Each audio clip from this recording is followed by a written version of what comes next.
नमस्ते प्यारे विद्यार्थियों, हमारी कक्षा में आपका एक बार फिर से स्वागत है। बीए प्रथम वर्ष में हिंदी साहित्य में हम बात कर रहे हैं कबीरदास जी की, और कबीरदास जी की कक्षा में आज हम बात करेंगे मन को अंग और माया को अंग के कुछ दोहों पर। पहला दोहा है, मैं मनता मन मारी रे, नाना करी करी पीस, छोटे छोटे टुकड़े कर दो और नन्हे नन्हे टुकड़े कर दो, पीस दो मैं मनता मन को। मैं मनता मतलब मदमस्त मन को। कबीरदास जी कहते हैं जो अहंकार से भरा हुआ मन है, जो मदमस्त मन है, उसको छोटे छोटे टुकड़े करके पीस करके उसको मार दो, नष्ट कर दो। अहंकार से भरे हुए मन को नष्ट कर दो, तब सुख पावे सुंदरी। तब जो आत्मा रूपी सुंदरी है वह सच्चा सुख प्राप्त कर पाती है। ब्रह्म झलक के शीस और शून्य शिखर पर ब्रह्म की अनुभूति कर पाती है। आत्मा तब तक ब्रह्म का, परमात्मा का दर्शन नहीं कर सकती जब तक वह अहंकार से ग्रस्त है।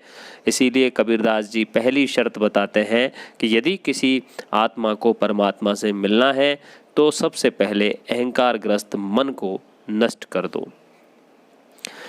दूसरा दोहा है, काटी कूटी मछली छीके धरी चहोड़।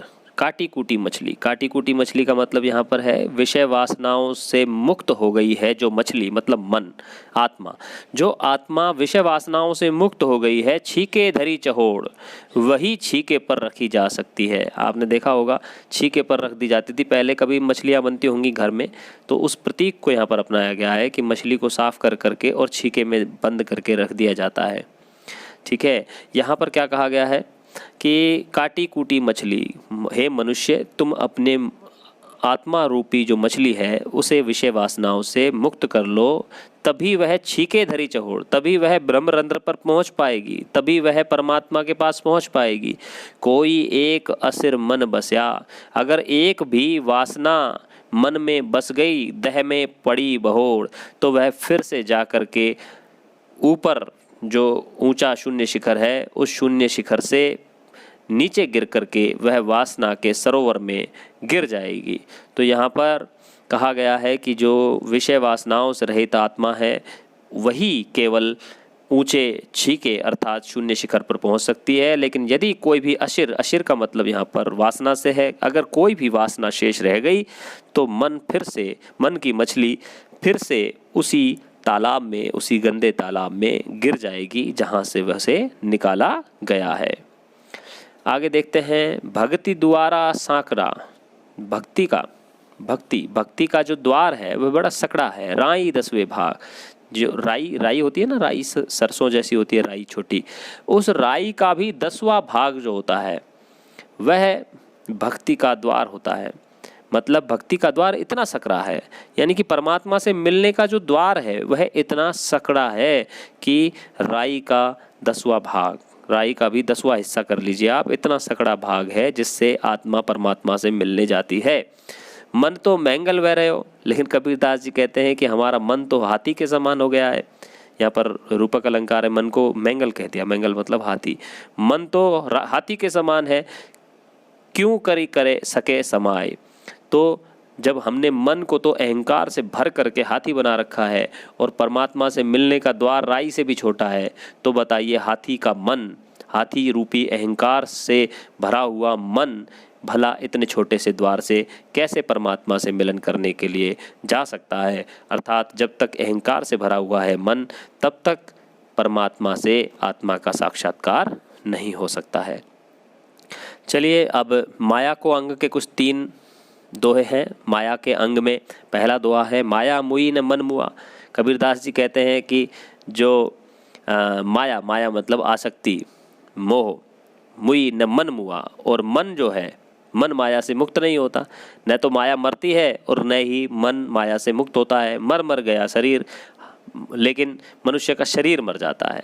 शरीर मर जाता है लेकिन मन जो है वो माया से मुक्त नहीं होता है, और मनुष्य माया को छोड़ नहीं पाता है, आसक्ति को छोड़ नहीं पाता है, आशा को छोड़ नहीं पाता है, और वह कुछ न कुछ करने की, कुछ न कुछ प्राप्त करने की आशा मन में लगाए रखता है। आशा तृष्णा नाम हुई। कबीरदास जी कहते हैं कि इच्छाएं कभी नहीं मरती, यूँ कहे गया कबीर। कबीरदास जी कहते हैं, यूँ मैं कहता हूँ कि आशा और तृष्णा मरती नहीं है, बस शरीर मर जाता है।